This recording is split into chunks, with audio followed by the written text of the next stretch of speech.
Hey guys, welcome to Middle School Sunday School for this week, and we are in the book of Joshua this week. And the book of Joshua starts out right where we left off. Last time we ended things with the end of the book of Deuteronomy, which is Moses telling the people everything that's happened to him up until this point, and then Moses himself dies. And after Moses dies, the book of Joshua starts. That's the end of the first 5 books of the Bible: Genesis, Exodus, Leviticus, Numbers, Deuteronomy. And now we're into Joshua, which is kind of in a separate section. And Joshua is going to be the new leader. The book of Joshua starts out like this. It says, "After the death of Moses, the servant of the Lord said to Joshua, son of Nun, Moses' aide, 'Moses, my servant, is dead. Now then, you and all these people get ready to cross the Jordan River into the land that I promised you.'" They're finally going to get to go into the promised land. "Into the land I am about to give them, to the Israelites. I will give you every place where you set your foot. As I promised Moses, your territory will extend from the desert to Lebanon, the great river. No one will be able to stand up against you all the days of your life. I will never leave you or forsake you." Verse 6, "Be strong and courageous, because you will lead these people to inherit the land I swore to their forefathers to give them.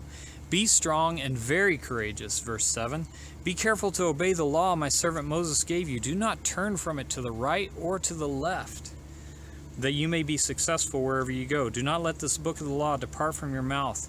Meditate on it day and night." All these things that I gave you, those first 5 books of the Bible, think about those things.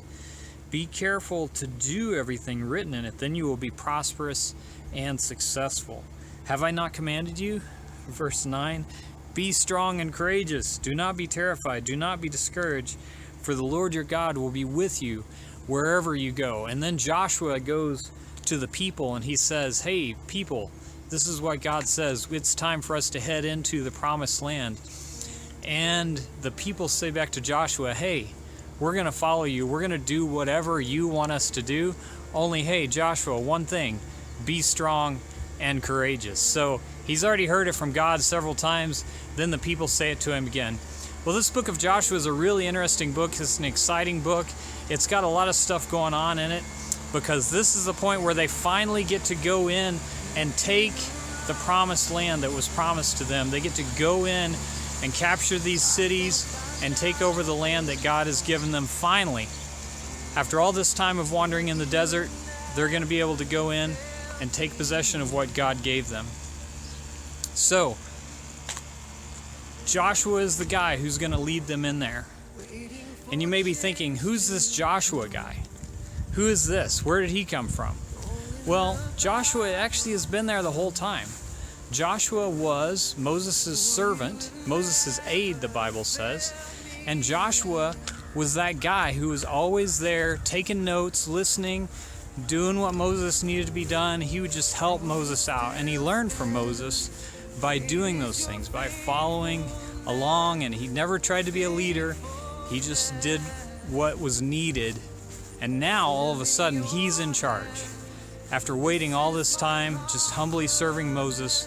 And that's, I think, what makes him such a great leader. As you look at the book of Joshua, you're going to find out that Joshua was an incredible leader. And the book of Joshua is really one of the few times in the Bible where you see a lot of things go right. The Israelites are setting out to fight a lot of battles. And really, in general, everything goes really well for them. So it's a good book. Now, one of the things that they've got to do is they've got to go in, they've got to capture these new cities, take over them, take over the land.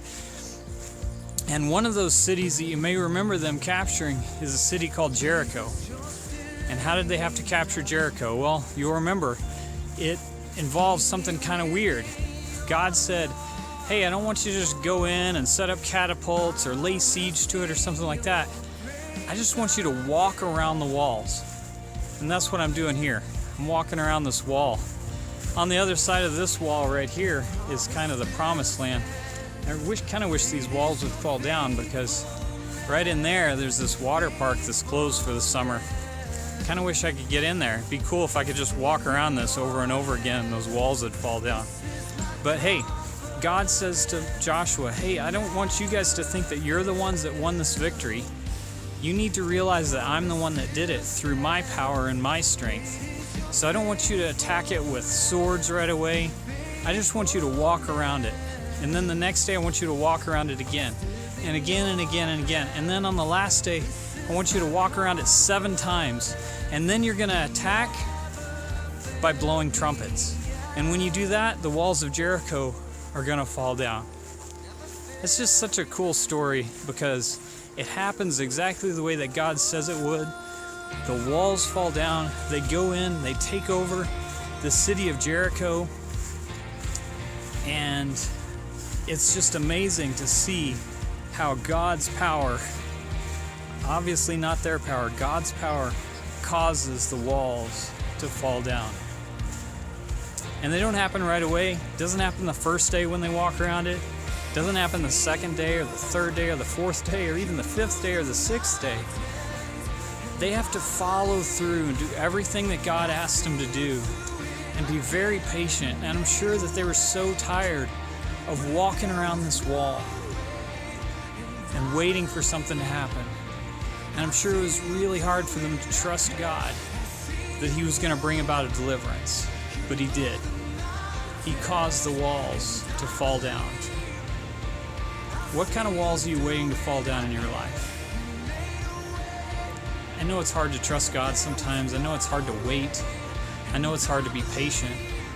But over and over again, we see these stories in the Old Testament where God has His people show that they trust Him. And they show that they trust Him by doing what He says over and over and over again and waiting for Him, for His power to show through and walls to fall down.